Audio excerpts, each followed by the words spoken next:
I have a distinct pleasure to open the second day of our proceedings, and I wonder, what if there is some embedded message in the fact that we have 2 days in a row a psychologist who leads us through our discussions. It is my great pleasure to introduce Professor Dan Bernstein from the University of Kansas.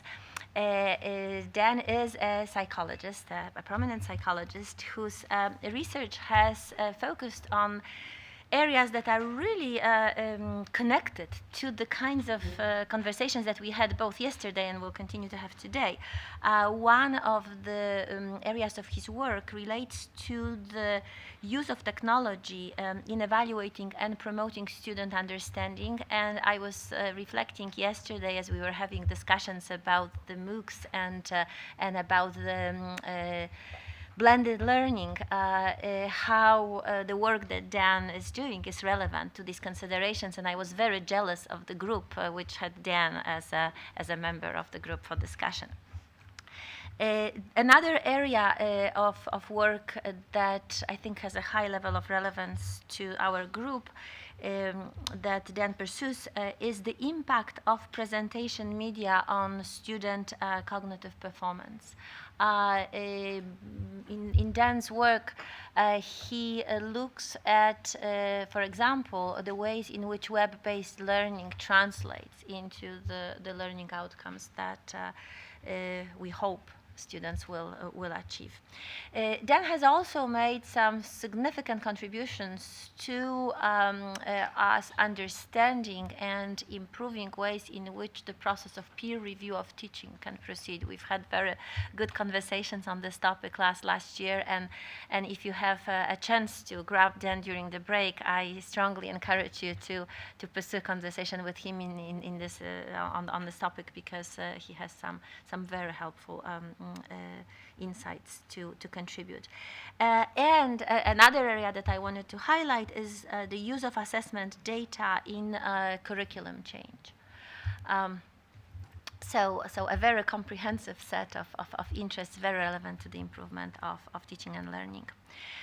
Dan is the director of the Center for Teaching Excellence at the University of Kansas, and prior to that was a faculty member at the University of Nebraska-Lincoln. He is an award, he received numerous awards for his contributions to teaching and for creativity in educational innovation, including a prestigious Behavioral Educator Award of the American Psychological Association. Dan is also the current president of the International Society for the Scholarship of Teaching and Learning. Today, Dan will share with us reflections on undergraduate education and ways in which the breadth of student learning and experience can be brought into this education in an integrated fashion. So please help me welcome Dan Bernstein.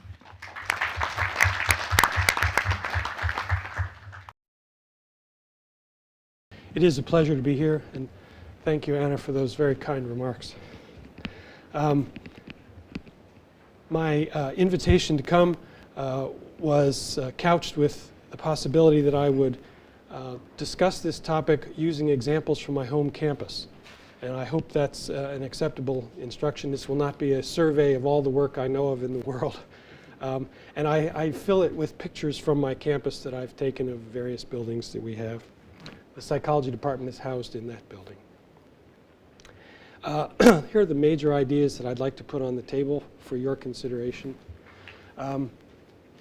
I've tried to suggest that there are several dimensions of the issue of integration and breadth. One has to do with a dimension from looking purely at academic ideas all the way to looking at community engagement.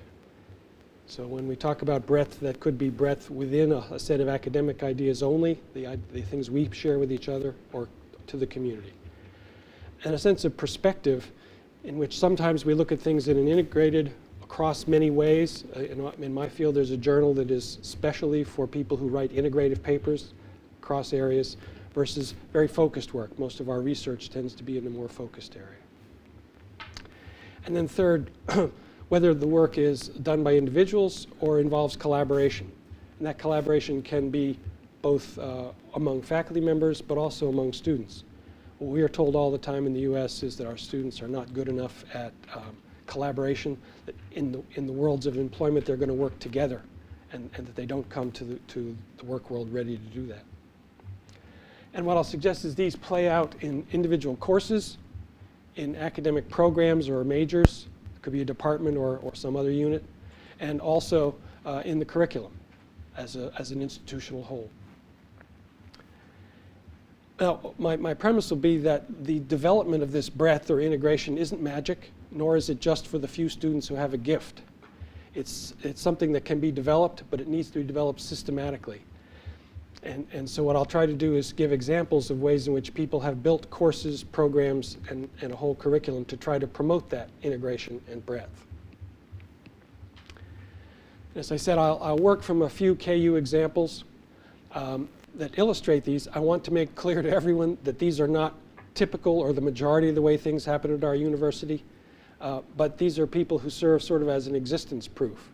It can be done in a regular university. It's more or less open enrollment. The work I'll be showing you is by full-time faculty members who have research lives. This isn't just a special program. And from that, I hope from these examples will emerge a sense of a framework, and that you would then consider as steps that you could take on your own campus to develop something like this. The picture there, that is the Kansas Jayhawk. American universities pay more attention to their school mascot than the rest of the world. That may be related to our fetish with university sports, which are often much, much bigger than academics. Our basketball coach makes 4 times what our university president makes, that sort of thing. A Jayhawk, by the way, is a Jayhawker came out of the United States Civil War over slavery in the 19th century. A Jayhawker was someone who went over into the Missouri slaveholding side, killed slaveholders, and stole their property. There we are. For their part, the Missourians did the same thing in reverse. So one dimension is that you can be focused on the ideas within a field of study, and that's really the purpose of a course or a program, is that somebody become thoroughly grounded in what's involved in that field itself. Sometimes we branch out and say, well, here's how you could apply those ideas.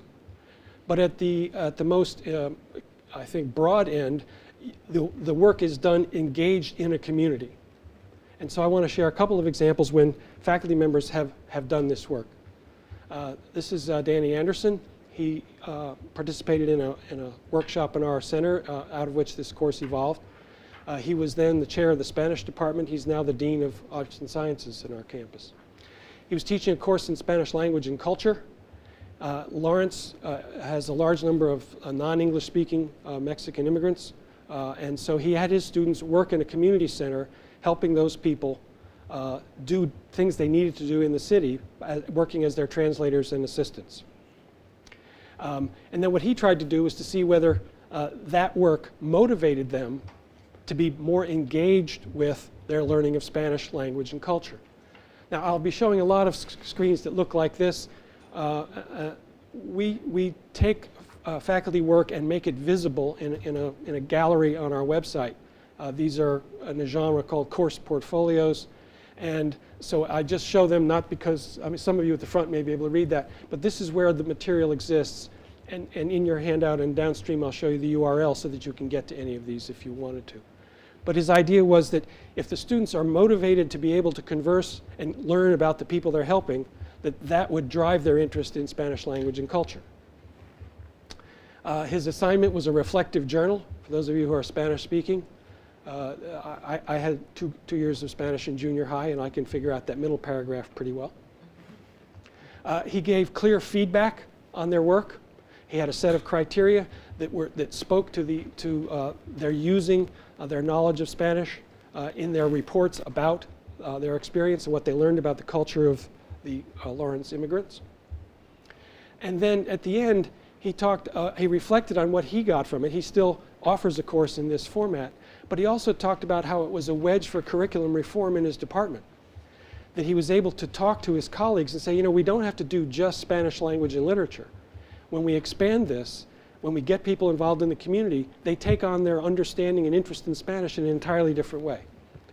And one of the byproducts of that was a young faculty member who first was having her students, this is Amy Rosamundo's work, she had her students in conversation with students in Costa Rica. And they were, through the internet, both using video, so they were speaking orally and in blogs, writing to each other in Spanish, and then the Costa Ricans would write in English. So they were practicing both languages, learning about each other. Amy then took that idea and built an entire website built around all of the Spanish language cultures. She and about a dozen graduate students put this up. It's free, it's available for anybody teaching anywhere to use. And if you go into it, you learn language by listening to videos of people talking about their lives in that country. It's an amazing site.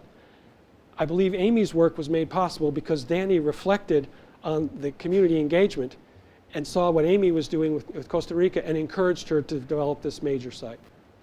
So I think one of the byproducts of is that the whole department now thinks more in terms of connecting Spanish not just to the language, the grammar, the linguistics, but to its place in the modern world. And in the United States, Spanish is, without question, the major second language. Another example is a professor of history, Kim Warren. She was teaching a course in women in American history, and she added what in our world we call a service learning component. Her students worked in a sheltered workshop for women in Lawrence, women who are in this shelter for a variety of reasons, sometimes including domestic violence.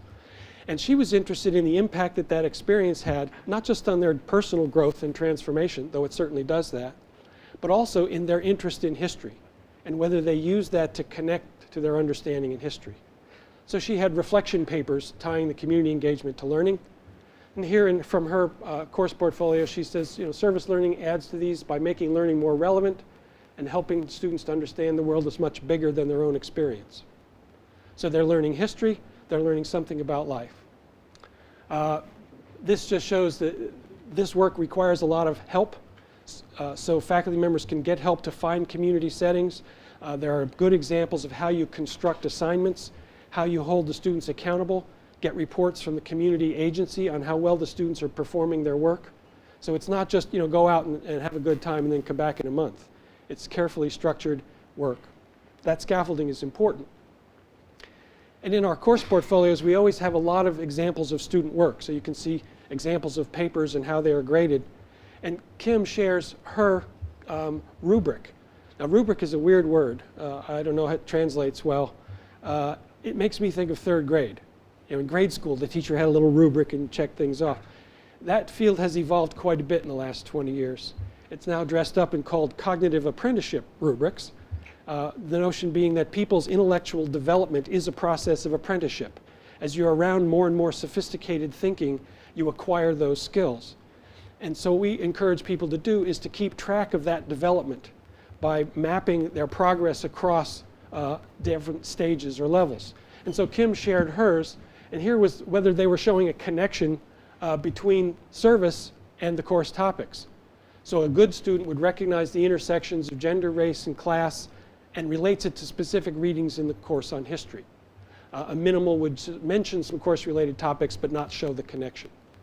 So Kim reports her evidence to herself on her success by what percentage of students are at what level. And then here's another one on whether they use historical analysis, a skill that she values, in thinking and writing about something that's happening in the community. So is the transaction between community and the academic topic going in both directions? One byproduct of these seminars that our center ran is that the university started a Center for Service Learning. So it is now a university-wide program. It has a full-time director and a staff, and any faculty member who would like to have his or her course become more community engaged can go to that center, can learn about the kinds of things you have to do, and the center will help you find a useful and reliable community contact. Those are architecture students who were helping build a house for Habitat for Humanity. So one dimension is it purely academic stuff, which I love, by the way. I have had a long career of studying things that no one but about a dozen people on the planet would care about. All the way to everything, not just, well, if we had time, I'd tell you how you to apply this, but use this now while you're learning as a way of engaging you to learn what I want you to learn deeper. The next is the sort of dimension from focusing on one topic or area to being exposed to multiple points of view or multiple topics, to actually integrating them, to combining them, to making them a meaningful, coherent, synthesized whole. Here I want to talk about Andrea Greenhoot, one of my colleagues in psychology. Her idea was to have students synthesize the work in some journal articles in the form of writing an advice column to parents. So they had to work with a librarian to learn how to read professional level journal articles and make sense out of it, and then also work on how they can translate their understanding into language that a non-psychologist would care about and maybe understand. In the typical model that we have found, the instructor will design a course and then the students try the assignments. The successful students have achieved the goal, but the unsuccessful students then go to the library or to the writing center to get help.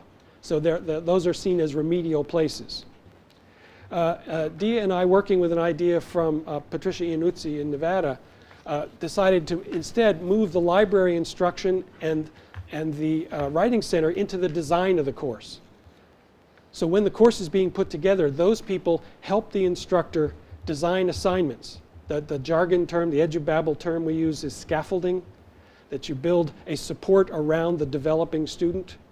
And so instead of there just being, well, here's the term paper, you got to integrate these 3 articles, I'll see you in April when you turn it in, there are a half a dozen staged assignments that gradually develop the skills, and the students have the opportunity to do each phase of the assignment, designed by the librarian in the writing center, and get feedback on it. So over the course of multiple assignments, they might actually be able to accomplish the goal that the instructor has. It's based on universal design. It's an architectural concept that's crept into education in the United States, that things you do to help students who need help actually help everybody. The entire enterprise is raised. So all the students receive that iterative consultation. She gave group time in class for students to talk with each other. The students discuss the similarities and differences of the studies. And the key thing she was trying to get was that they would write a synthesis. And they did this before they translated it into the advice column. They would first write a synthesis in psychology speak that wasn't a book report, not study A showed this, study B showed this, but what do they mean taken together? And that turned out to be a very, very hard skill for undergraduates to learn. In the portfolio, you can see examples of the papers. I think that's a critical part of what Anna referred to as peer review of teaching, that what a peer can bring to looking at teaching is a critical reading of student work. The students may have a guess about whether they've learned, but a peer can actually judge the quality of the intellectual work students are doing. Now, I wanted to show you this. I think Andrea is a remarkable example. She got interested in this question in about 2000. And every year when she taught this course, she made some incremental change. By reading things, by talking to other colleagues, by coming to seminars. And she's been gradually changing this course. And this is from her course portfolio showing the changes she made over that period. She's continued to change it through now. And this is, now you know I'm a real social psychologist. We have data. The 4 areas that she was looking at were the introduction, the quality of the research, that synthesis, and the conclusions. Now this shows from 2005 and 2010. I want to highlight synthesis because that was really her main target. In 2000, there were 2 students out of 300 who did an adequate synthesis of the research. By 2005, she'd gotten that up to 20%. By 2010, almost half of her class was now capable of truly integrating grown-up intellectual work from journal articles and then translating that into something that a regular person could understand. Now, there's still the other half of the class who isn't there yet. But this is the sort of iterative, careful, I would call it scholarship of teaching and learning that a faculty member could do. And she was doing it in service of this very, very difficult intellectual goal, to truly synthesize research, not just repeat it back as a book report. So here in integration, she created a novel assignment, demonstrated improvement over time, got new levels of synthesis, and they were integrating reading, analysis, and writing.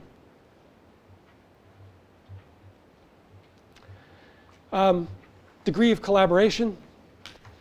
When I was in college, I never did anything with another student. I never had any work that was evaluated based on our collaboration or our ability to synthesize between us. We have more of that in sharing, and now we are looking for integrated products. And I want to share an example from Biomechanical Engineering. There are a group of researchers at our university who design mechanical parts to replace body parts. And in this case, it was an all-round experience that was engaged in the community, integrative, and also collaborative. This is the work of Lisa Fries. And she teaches a design course where students, as their project, design a prosthetic body part. And they have this thing, this is a wonderful term, a 3D printer. It basically, you design something in cyberspace and then it makes a three-dimensional iteration of it. But she was also interested in their understanding how the product might be used. So she worked with a law professor and a business professor. And the students in the law course and the business course acted as consultants for her students in the design course.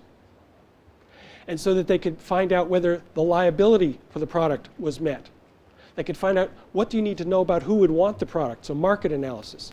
What's a business model for finding the money to produce it, to scale it up? So you had this remarkable circumstance where students are learning something in a class and then offering it to another student as an authentic consultation on their project. The students work together. They are graded by their own instructor for their contributions. But what I like about it is it's a very authentic audience. How many times when you talk to a student about the work they do in a class, do they mention an audience other than the professor or a purpose other than the grade? Just, it almost never happens. So one of the things that I liked about this project was that the students were being engaged in a community relevant project and consulting with each other as authentic contributors. So the design students actually do most of the integration. Everybody's highly engaged. What would be interesting to me to see where else we could do this. Could you get students in a history class, an art course, and a writing course collaborate on an analysis of the meaning of a period of art, acting as consultants for each other? Or psychology, political science, and journalism. I mean, there's a mix. There's all sorts of psychological theories about what happened in this week's election. The political scientists would have the data. The journalist would be there to talk about how to write it or how to talk about it from a journalistic point of view. So a key feature, I think, is identifying for students an audience that is authentic to them, that has meaning for them other than I'm getting a grade. Another dimension here is this work within a single course? Is it something a whole program does? Or is it something that the whole university is tracking as part of its mission? And the model we use in our center is basically an inquiry model that came up in our discussion group yesterday. I think you brought it up nicely. That if you treat your teaching as an inquiry, you're constantly looking at the evidence that's produced to decide how to keep changing it, continuous improvement. And as a scholar, you read what other people are doing in the field. So a unit, a department, or a program can adopt the same attitude. It doesn't have to be an individual scholar. So you select the central and most important goals, key that you identify measures to assess learning, design the framework for reading and evaluating those measures, describe performance, and then reflect publicly and feedback. And our speech, language, and hearing department, and this is not an undergraduate example, this is a master's program, had very clear professional goals, so they were able to specify quite well what they were trying to accomplish. Their problem was that their master's was a 2-year program, And when they got the students to that final oral exam at the end of 2 years, in private afterward, many of them felt that there was some percentage of students who really weren't quite up to snuff. But by then, at that moment, that socially constructed moment, they couldn't fail the student. It just wasn't socially possible. So they instituted a formative exam at 1 year in, so that they give students feedback earlier, so they might do something about it. And then from those experiences, they realized the students didn't have anything much to talk about, so they had the students develop a continuous cumulative portfolio of their work, including work they did outside the university in clinics, their classwork, and they were writing in their portfolio, integrating what they did in their classwork with what they found in their clinical work. And so they got feedback on their portfolio at the end of the first year. So it's systematic and iterative evidence of achievement at a point when the students have a chance of doing something about it. I'm only showing you a tiny fraction. Their framework for evaluation, which is what the term I like better than rubric, it has novice level, minimal, moderate, and program completion levels. The skills include, implements appropriate treatment procedures, uses appropriate activities and materials and sessions. They've got 20 different components in both the diagnosis and the treatment side. And this work is all on our gallery. If you find this interesting, you can read it in great detail.